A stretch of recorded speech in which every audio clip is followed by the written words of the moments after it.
குத்து விக்கல் விக்ரம்க்கு அப்ப தெரியும் ஓட்டு என்ன விழுன்னு. ஓகேம்மா, 2 பேருமே நிப்போம். யாருக்கு ஓட்டு விழுதுன்னு பார்த்து நீ பாப்போம். டே 26 இந்த டே வந்து இந்த வாரத்தோட ஒரு சிறந்த டேன்னு சொல்லலாம். ஏன்னா இந்த டேல சண்டையே நடக்கல. இந்த ஒரு டேல விட சண்டையே நடக்கல. ஆரம்பமே பார்த்தீங்கன்னா நம்ம திவாகர் விசஸ் விக்கல்ஸ்குள்ள ஒரு கான்வர்சேஷன் போயிட்டு இருக்கு.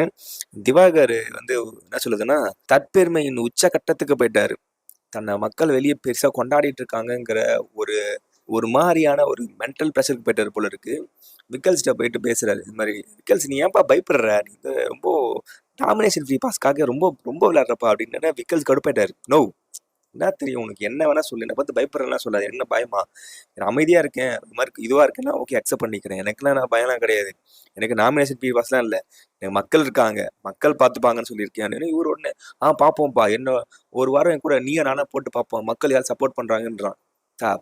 பைத்தியகாரகம் நாட்டி, என்ன சொல்றதுன்னு தெரியல. இவன் இப்படி பேசுறதுக்கெல்லாம் காரணம் யாருன்னா, திவாகர் என்ன பண்ணாலும் அதை கொண்டாடிட்டு இருக்க வெளியே இந்த திவாகர் மாதிரியான மக்கள் கூட்டம் இருக்கு பார்த்தீங்களா, அவங்களோட சப்போர்ட்ல தான் இவன் இப்படி பேசிட்டு இருக்கான். இது என்ன சொல்றதுன்னு தெரியல எனக்கு. இந்த டேல வந்து சம்பவங்கள் பெருசா கிடையாது. சம்பவங்கள் பார்த்தீங்கன்னா நம்ம எஃப்ஜேவோட ஸ்டோரி தான். கதை சொல்றான்னா அப்பா கதை கதையா சொன்னான்ற மாதிரி இந்த பாரு சொன்னது. ஆனா பாரு வந்து ஃபுல்லா உட்காரல. அவன் கதை சொல்றப்பயே அப்பப்போ ரெஸ்ட் ரூம் போயிட்டு கீட்டு இருந்தாங்க.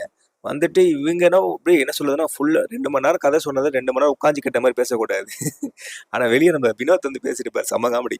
அப்பா இவன் சொல்றானே, அப்ப 20 வருஷம் நான் சொன்னேன், 20 வருஷம் வாழ்க்கையே சொன்னோன்னா அப்ப என்ன பத்தாதே அப்படிங்கிற மாதிரிலாம் போட்டாங்க. ஆனா சொன்ன மாதிரி ரொம்ப பேசிட்டாரு போல இருக்கு.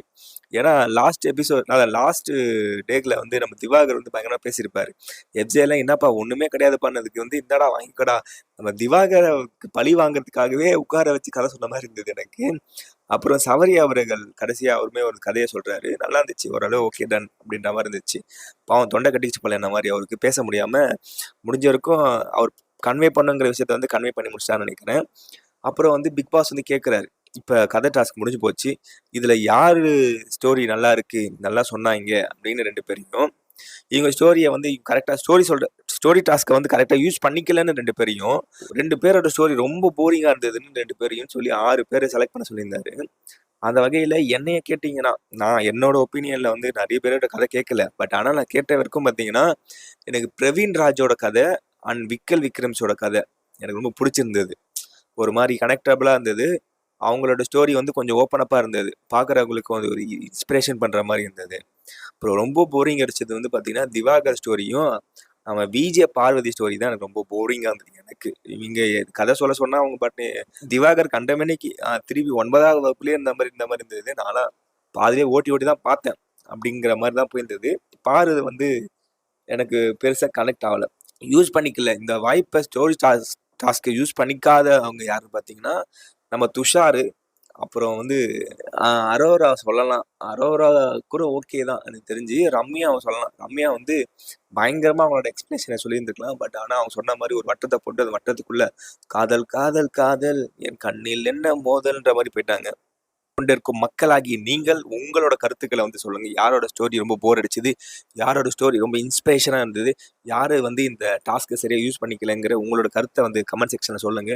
உங்களோட ஒவ்வொரு கருத்தும் எனக்கு வந்து ஒரு பொட்காஸ்ட்க்கு சமமானது. ஃபைனலாக பார்த்தீங்கன்னா நம்ம கனி விசஸ் கலை அரசன் இவங்க 2 பேரோட ஸ்டோரி தான் பெஸ்ட்டுன்னு சொல்லி அவங்க 2 பேருக்கும் நாமினேஷன் ஃப்ரீ பாஸ் கொடுத்தோன்னே அவ்வளோதான். பார்வதிக்கு வந்து சுத்தமாக முடியல, வயிற்றெரிச்சல் உச்சக்கட்டத்துக்கு போயிட்டாங்க. நோ அக்கா, எப்படிக்கா கனியக்கா உனக்கு மட்டும் எப்படிக்கா இது அமையுது அப்படின்னு சொல்லிட்டு வெளியே போயிட்டு கலையரசன் கிட்ட பொங்கிட்டு இருக்காங்க. கலையரசன் திவாகர்கிட்ட வந்து பேசிட்டு இருக்காங்க.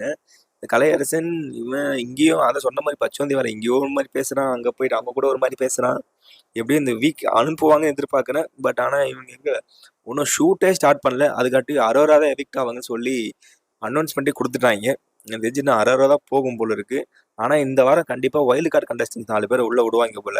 அவங்க போயிட்டு பார்வதியோட வாயை மூக்கெல்லாம் உடச்சி விடுங்கப்பா, அப்பா ரொம்ப காத்துட்டு இருக்கேன். ஃபைனலாக பார்த்தீங்கன்னா பிக் பாஸ் கூப்பிட்டு பேசுறாரு, எல்லாரையும் உட்கார வச்சு இது மாதிரி யாரெல்லாம் வந்து நல்லா பர்ஃபார்ம் பண்ணியிருக்கீங்க அப்படின்னு நினைக்கிறீங்களோ ஒரு இடது பக்கம் உட்காருங்க, நான் ஒன்றும் சரியா பர்ஃபார்ம் பண்ண நினைக்கிறவங்க வந்து ரைட் சைடில் உட்காருங்கன்னு சொல்லி பிரிச்சு, அப்புறம் யாரெல்லாம் வந்து சரியா இது பண்ணலன்னு சொல்லி ஓட்டு எடுத்தா தான் இது பண்றாங்க பண்ணி கிளி கிளி கிளி கிளின்னு கிழிச்சிட்டாரு. ஆனா செமையா கிழிச்சாரு. எப்படி சொல்றது, இந்த வாழைப்பழத்துல ஊசி ஏத்துற மாதிரி எப்படி எல்லாம் பேச முடியுமோ பேசி கொஞ்சமாச்சு கண்டென்ட் கொடுங்கடா, எதனா ஒன்று நல்லா பண்ணுங்கடா.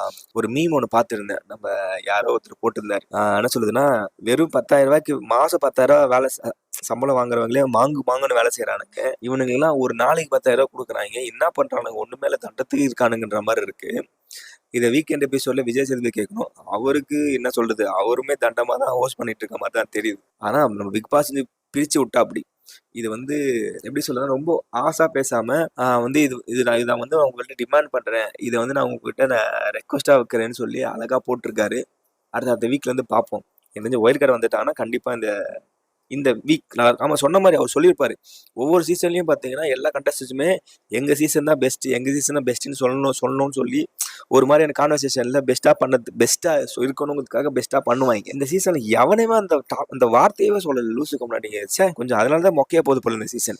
ஓகே மக்கள், இதான் நடந்தது. வீக்கெண்ட் எபிசோட்ல வந்து விஜய் சேதுபதி அவர்கள் என்ன பண்றாரு, என்ன கிளிக்கிறாருங்கிறத வந்து நம்ம நாளைக்கு வீடியோல பார்ப்போம். இந்த வீடியோ பத்தின உங்களோட கருத்து கணிப்புகளை வந்து கமெண்ட் செக்ஷன்ல சொல்லுங்க. இந்த வீடியோ முடித்து விட்டு அடுத்த வீடியோவில் உங்களை சந்திக்கும் வரை உங்களிடமிருந்து விடைபெறுவது நான் உங்கள் விக்கி. டாடா பாய், see you.